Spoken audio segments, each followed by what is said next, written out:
The dust storm rose without warning, blinding everything in seconds.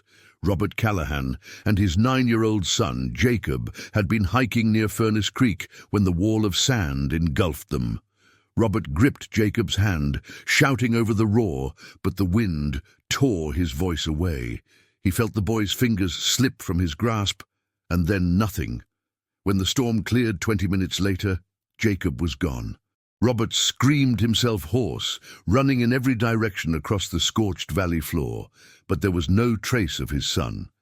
It was July 1982, and Death Valley had claimed another victim, or so everyone thought. If you're watching this, please take a moment to subscribe to the channel and leave a comment telling us where you're watching from. Your support helps us bring more stories like this to life. The search began immediately. Rangers from Death Valley National Park coordinated with local law enforcement, deploying teams on foot, horseback, and helicopter. They combed the area where Robert last saw his son, expanding the perimeter each day. The extreme heat made the work brutal. Temperatures soared to 127 degrees, forcing searchers to work in short shifts. The desert floor radiated heat like an open furnace, and the mountains trapped the hot air, creating conditions that could kill an unprepared person within hours. Rangers found no footprints, no clothing, no sign that Jacob had been there at all. The sand had a way of erasing everything. Robert refused to leave.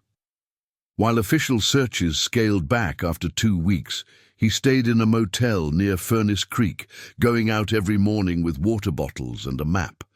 His wife, Linda, had flown in from their home in Bakersfield the day after Jacob disappeared. But grief consumed her differently. She couldn't bear to look at the landscape that had swallowed their son.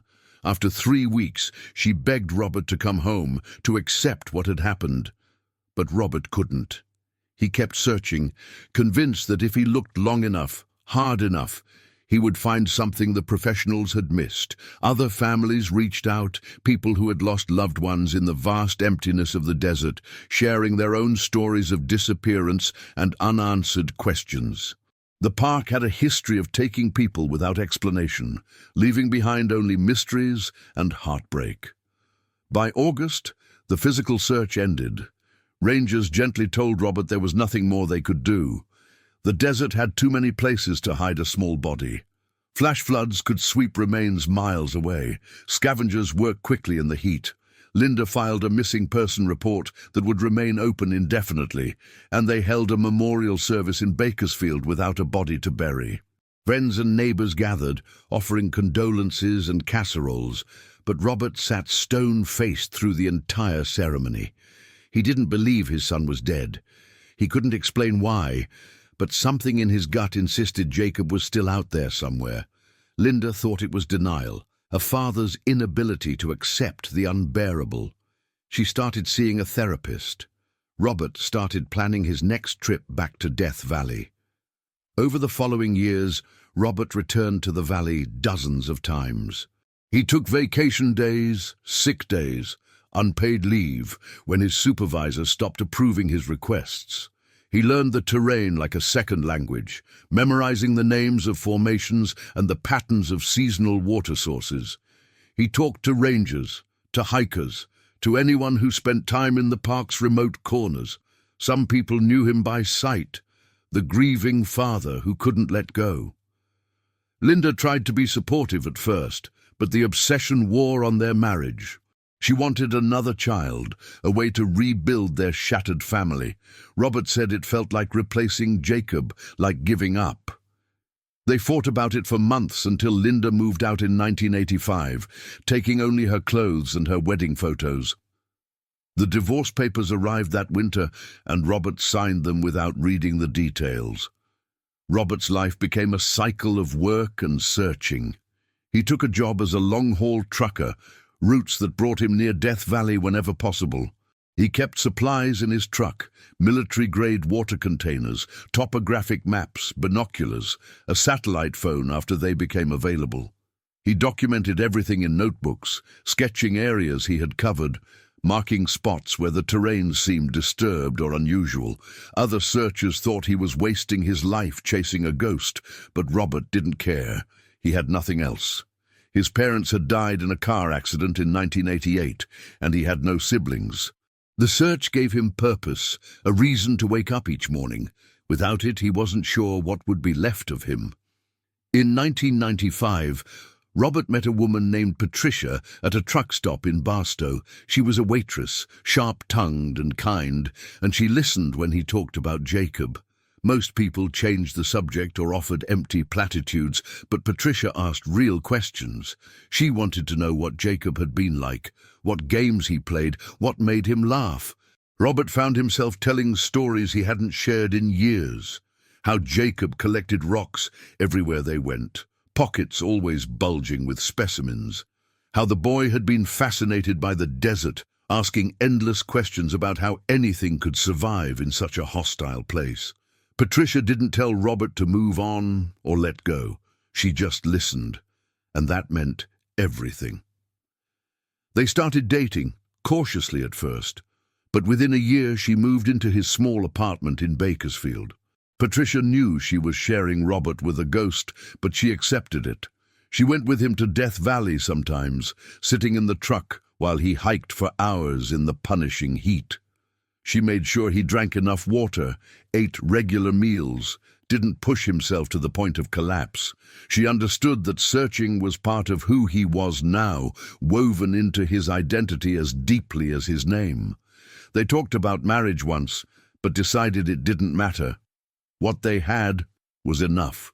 Patricia worked long shifts at the diner, saving money for Robert's expeditions. She bought him better equipment for Christmas and birthdays, a GPS unit, heat-resistant clothing, emergency flares. She never asked him to stop looking. In return, Robert tried to be present when he was home, to build a life that wasn't entirely consumed by the past. The years blurred together. The 1990s brought new technology, and Robert embraced it all. He joined online forums dedicated to missing persons, sharing Jacob's story and comparing notes with other families. He learned about search and rescue techniques, studied survival statistics, read everything he could find about Death Valley's geology and climate. Some forum members gently suggested he was looking in the wrong places, that Jacob's remains could be anywhere after so much time. But Robert had a theory he never shared publicly. He believed Jacob had found shelter somehow, a cave or overhang, and survived longer than anyone expected. Maybe the boy had wandered further into the desert, disoriented and afraid. Maybe someone had found him, taken him, and Jacob was alive somewhere with no memory of who he had been. It was irrational, Robert knew, but hope didn't listen to reason. In 2004, Robert turned 60. His hair had gone completely grey, and his hands showed the wear of decades gripping steering wheels and climbing over rocks. Patricia threw him a small birthday party, just a few friends from the trucking company and the diner.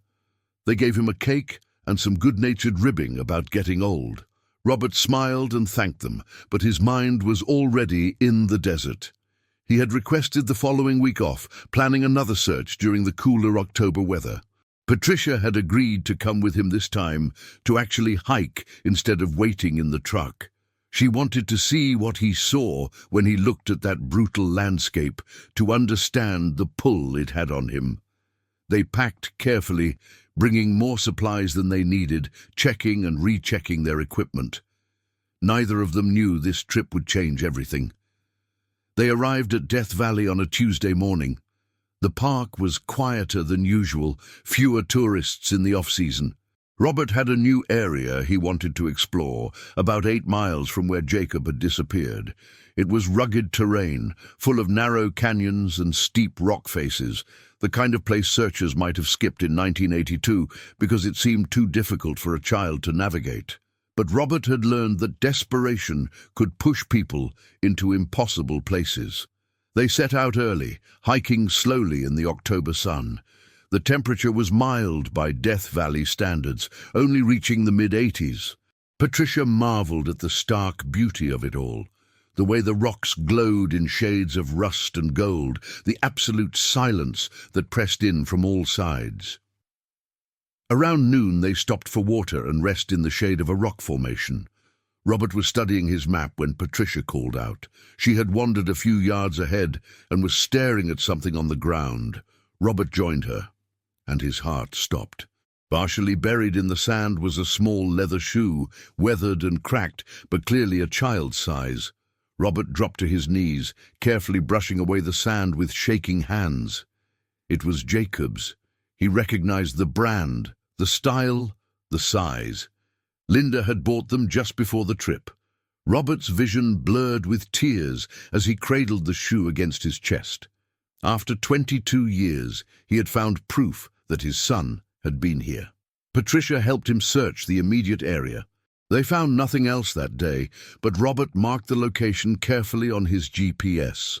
He wanted to bring rangers back to organize a proper excavation. But first, he wanted to search a little more on his own. They camped that night near their truck, and Robert barely slept. He kept thinking about the shoe, about what it meant. Part of him was terrified they would find Jacob's remains nearby, confirmation that the boy had died here alone and afraid. But another part still hoped for something else, some explanation that made sense of the impossible. They returned at dawn.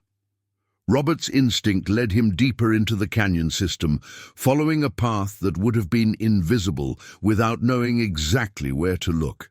The rocks created a natural maze, passages that twisted and doubled back on themselves.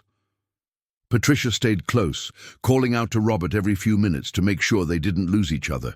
The desert had taught them both caution. Around mid-morning, they found a narrow opening in the rock wall, barely wide enough for an adult to squeeze through. Robert pulled out his flashlight and aimed it into the darkness. Inside was a small cavern, maybe 10 feet across, with a sandy floor and smooth walls. And sitting against the far wall, impossibly, was a figure. Robert's mind couldn't process what he was seeing. The figure was human, slumped and motionless, wearing tattered clothing that might have once been blue jeans and a t-shirt. The skin was pale, almost translucent, and the face was turned away.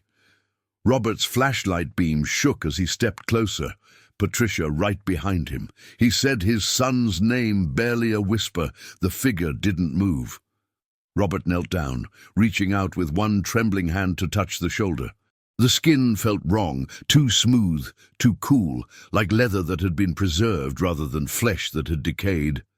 Slowly the figure's head turned toward him, and Robert found himself looking into eyes he had last seen 22 years ago. Jacob looked almost exactly as he had the day he disappeared. His face was unlined, his hair the same sandy brown, his features frozen in childhood.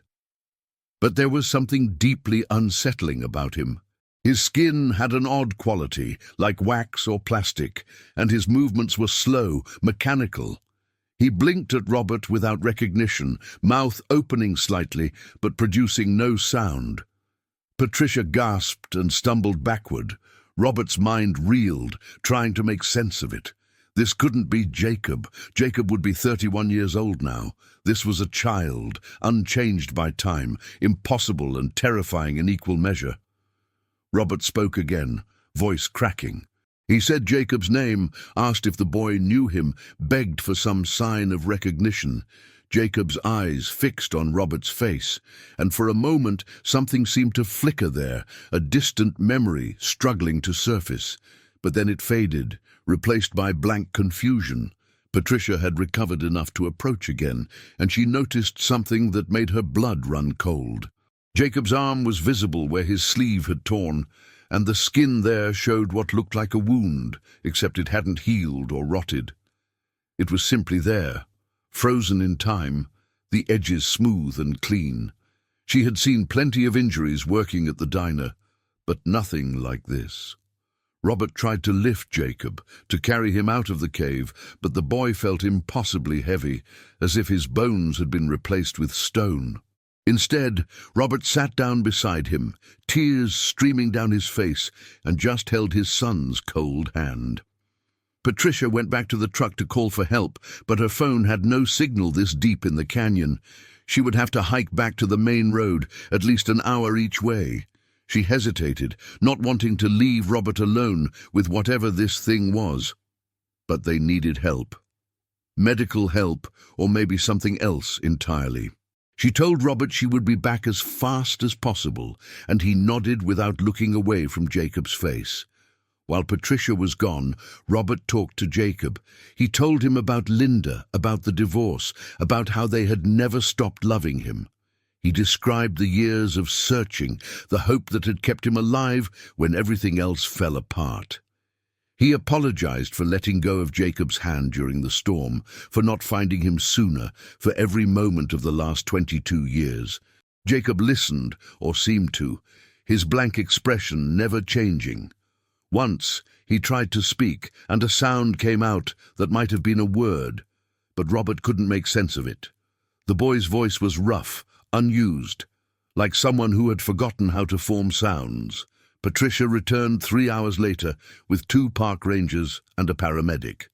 They had been skeptical of her story, assuming heat stroke or dehydration had caused hallucinations, but they came anyway. When they squeezed into the cave and saw Jacob, all their professional composure evaporated. The paramedic approached cautiously, checking for vital signs. Jacob had a pulse, slow but steady, and his lungs moved with shallow breaths. But his temperature was wrong, far too low for a living person, and his skin had that same unnatural quality Robert had noticed. The paramedic pulled out a pocket knife to take a small skin sample, a standard test, but the blade wouldn't penetrate. He pressed harder, and the knife slipped off Jacob's arm, as if the skin was made of metal. Everyone in the cave went very quiet. The rangers radioed for additional support, and within hours the cave was swarming with people. Medical personnel, national park officials, even some personnel from nearby military installations who wouldn't explain why they were there. They brought sophisticated equipment, taking readings and samples, photographing everything from a dozen angles. Jacob sat through it all with eerie patience, never speaking, never showing fear or discomfort. Robert refused to leave his son's side, becoming increasingly agitated when officials suggested moving Jacob to a facility for study. Patricia supported him, arguing that whatever had happened, Jacob was still a human being who deserved dignity and care, not to be treated like a specimen. The discussions grew heated as night fell. Some officials wanted to transport Jacob immediately to a medical research facility. Others argued for keeping him at Death Valley, where whatever had preserved him might be connected to the environment. A few suggested this was beyond medical science, that they needed specialists in fields Robert didn't even recognize. Through it all, Robert held firm. Jacob was his son, and he wasn't going to let them take him away again. Finally, a compromise was reached. Jacob would be moved to a secure medical facility in Las Vegas, but Robert would be allowed to stay with him, and everything would be documented with full transparency. Robert didn't trust them entirely, but he had no real choice. The transport happened before dawn, a convoy of vehicles moving through the desert darkness. Jacob sat in an ambulance with Robert and Patricia, still silent, still expressionless. Robert kept trying to reach him, showing him photos on Patricia's phone, telling stories about their life before the disappearance. Once, when Robert showed him a picture of Linda, something flickered in Jacob's eyes. He leaned forward slightly, studying the image, and his lips moved as if trying to form a word. But then the moment passed, and he retreated back into that blank distance. Patricia squeezed Robert's hand, offering what comfort she could in an impossible situation. At the facility, doctors ran every test they could think of.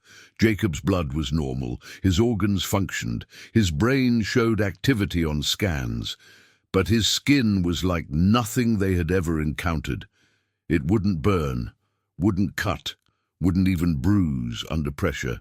One researcher compared it to advanced Kevlar, except it was biological tissue that somehow maintained normal sensory function. Jacob could feel touch, responded to temperature changes, but nothing could damage the outer layer. The medical team had no explanation. They consulted experts from around the country, specialists in rare diseases, genetic anomalies, environmental exposure. No one had seen anything like it. Robert spent every day at the facility, maintaining a vigil by Jacob's bedside. Patricia brought him food and clean clothes, made sure he showered and slept a few hours each night. Slowly, very slowly, Jacob began to respond. First it was just eye contact, tracking Robert's movements around the room. Then small gestures, reaching for objects Robert offered, nodding or shaking his head to simple questions. His voice came back in fragments, single words at first, then short phrases. He didn't remember the storm or the years in the cave. His last clear memory was holding his father's hand, and then nothing until waking up in darkness. He had no sense of how much time had passed. To him, it felt like he had fallen asleep and woken up moments later. The breakthrough came 6 weeks after they found him. A geologist studying Death Valley's unique mineral composition proposed a theory. The cave where Jacob had sheltered contained concentrations of rare elements, including compounds that didn't appear elsewhere in the park. Combined with extreme dehydration, heat exposure, and the specific conditions of that microenvironment, something had happened at a cellular level. Jacob's body had essentially crystallized, preserving him in a state between life and death. It was unprecedented, impossible to replicate, and the scientist admitted he was mostly guessing. But it was the only explanation that came close to making sense of the physical evidence. Jacob's recovery was slow and partial. He relearned to speak fluently, to walk without assistance, to interact with the modern world that had moved on without him. But he remained frozen at 9 years old physically, his body refusing to age or change. Psychologically, he struggled with the disconnect. He remembered being a child, but felt the weight of missing years he couldn't account for. Robert arranged for therapy, for education, for everything Jacob needed to build some kind of life. Linda was contacted, and she came to the facility in tears, hardly believing what she was seeing. She and Robert had no romantic feelings left, but they united around their son, co-parenting across the impossible gulf of 22 years. The story couldn't be kept quiet forever. News leaked despite the facility's efforts, and soon reporters were camped outside demanding answers. Robert made a single statement, asking for privacy and understanding while Jacob adjusted to his return. Most people respected that, but conspiracy theories flourished online. Some claimed government experiments, others alien intervention. A few religious groups saw it as a miracle or divine sign. Robert ignored all of it, focused entirely on Jacob. The boy was what mattered, not the explanation or the publicity. Patricia stood by Robert through everything, becoming a steady presence in Jacob's life as well, a kind of surrogate mother figure. By the time Jacob was released from medical observation, nearly a year had passed since his discovery. He moved in with Robert and Patricia in Bakersfield, starting the difficult work of building a normal life. He attended school, though the administrators weren't sure what grade to place him in. Physically 9, but chronologically 31, with fragmented memories and a preserved intellect. He didn't fit any category. They settled on homeschooling for the first year, hiring tutors who could work at Jacob's pace. He was hungry to learn, to understand everything that had changed while he was gone. Technology fascinated him. In 1982, computers were rare and primitive. Now everyone carried supercomputers in their pockets. Linda visited regularly, usually on weekends. She and Jacob would spend hours talking, rebuilding their relationship across the years of separation. It wasn't easy. Linda had mourned her son, accepted his death, moved on with her life. She had remarried briefly in the 1990s, though that ended in divorce as well. Now she had to reconcile the child she remembered with the person sitting in front of her, unchanged but fundamentally altered by his impossible experience. They found common ground slowly, sharing memories of the time before the disappearance, creating new memories to replace the lost years. Linda told Jacob about his grandparents, about family history he had been too young to understand before. Jacob's condition remained stable but mysterious. His skin never cut, never burned, never showed any sign of normal aging or wear. He didn't scar when he fell, didn't blister in the sun, didn't wrinkle or change texture. Doctors continued to study him with his consent, hoping to understand the mechanism behind his preservation. Some researchers saw potential medical applications, ways to prevent cellular damage or extend human lifespans. Jacob participated in the studies willingly, understanding that his unique situation might help others. But he insisted on maintaining as normal a life as possible outside the research facility. He wanted to be more than a medical curiosity. The family settled into a rhythm. Robert reduced his trucking routes, spending more time at home. Patricia kept working at the diner, but cut back her hours. They built a life around Jacob, supporting his education and interests while trying not to smother him with attention. Jacob discovered a passion for geology, unsurprising given his experience. He studied Death Valley's formation, the forces that had created the unique conditions in that cave.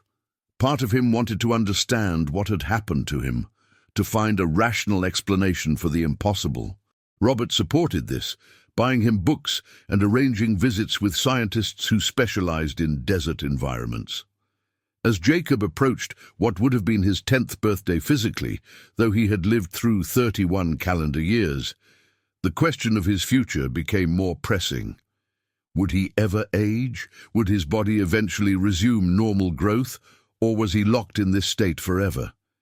Medical experts had no answers. His case was unique in human history, a biological impossibility that nevertheless existed. Jacob handled the uncertainty with remarkable grace, focusing on what he could control rather than what remained unknown. He made friends through homeschool networks, carefully chosen children whose parents understood his situation and agreed not to sensationalize it. The family returned to Death Valley once, 2 years after finding Jacob.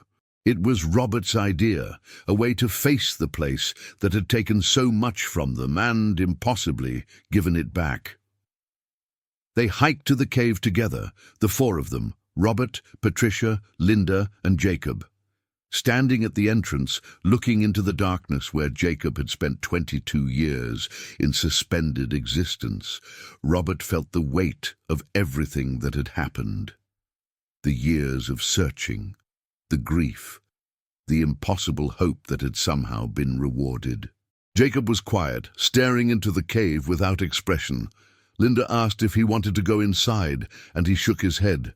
He had no memory of the time spent there, but some part of him understood what it represented. A tomb that hadn't claimed him, a prison that had also been protection. They didn't stay long. Death Valley was beautiful in its harsh way, but it held too much pain for the family to linger. On the drive back to Bakersfield, Jacob asked Robert about the years of searching. He wanted to know what had driven his father to keep looking when everyone else had given up. Robert tried to explain it. The bone-deep certainty that Jacob was alive somewhere, the inability to accept a world without his son in it. Jacob listened carefully, and when Robert finished, the boy said something that made everyone in the truck fall silent. He said he had felt Robert looking for him, even in the darkness of the cave. He couldn't explain it, but he had known someone was searching, and that knowledge had been a light in the void.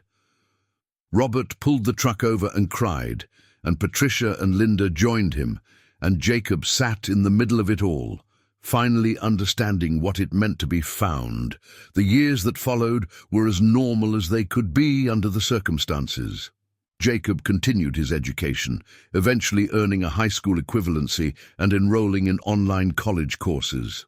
His interest in geology deepened, and he began corresponding with researchers who studied extreme environments. Some of them knew about his case, others didn't, but all of them recognized his insight and dedication. He published his first paper at what would have been 15 physically but was 36 chronologically, a study of mineral preservation in desert caves. It was well received, opening doors to academic opportunities that might lead to a career. Robert watched his son grow, not physically but mentally and emotionally, into a young man. It wasn't the life either of them had imagined, but it was a life, full and meaningful. Patricia remained a constant presence, and eventually she and Robert did get married, a small ceremony with just Jacob, Linda, and a few close friends. Jacob served as best man, standing beside his father with quiet pride. Linda attended with her new partner, a kind woman she had met through a support group for parents of missing children. The family was unconventional, stitched together from broken pieces, but it worked. They had learned that love didn't require traditional structures, only commitment and presence. The medical mystery of Jacob's condition never fully resolved. Researchers continued to study him, publishing papers and proposing theories, but no one could definitively explain what had happened in that cave. The unique mineral composition, the extreme environment, the precise timing of Jacob's exposure, all of it combined into an unrepeatable confluence of factors.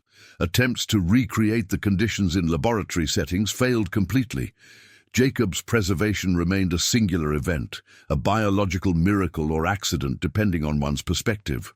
He made peace with being unexplainable, focusing instead on living the life he had been given back. Now, decades after his return, Jacob continues to exist in his frozen state. He has outlived the normal human lifespan chronologically while remaining physically 9 years old. Robert and Patricia have aged around him, their hair going white, their movements slowing, while Jacob stays unchanged. It's a strange reversal, the child caring for aging parents who once cared for him. Robert sometimes jokes that he searched for 22 years and got exactly what he asked for, his son back exactly as he remembered. Jacob smiles at these comments, understanding the bittersweet truth beneath the humor. He has the blessing of time and the curse of watching everyone he loves fade while he remains. The story of the boy who vanished in Death Valley and returned 22 years later with skin that could not be cut has become a legend, told and retold with varying degrees of accuracy. Some versions focus on the impossible preservation, others on the father's dedication, still others on the scientific mystery. But for the family living it, the story is simpler and more profound. It's about loss and love, about the refusal to accept the unacceptable, about the universe occasionally bending its rules in ways no one understands. Jacob exists in the space between miracle and mystery, alive when he should be dead, a child when he should be middle-aged, impossible but undeniably real, and every day he chooses to make that impossibility mean something.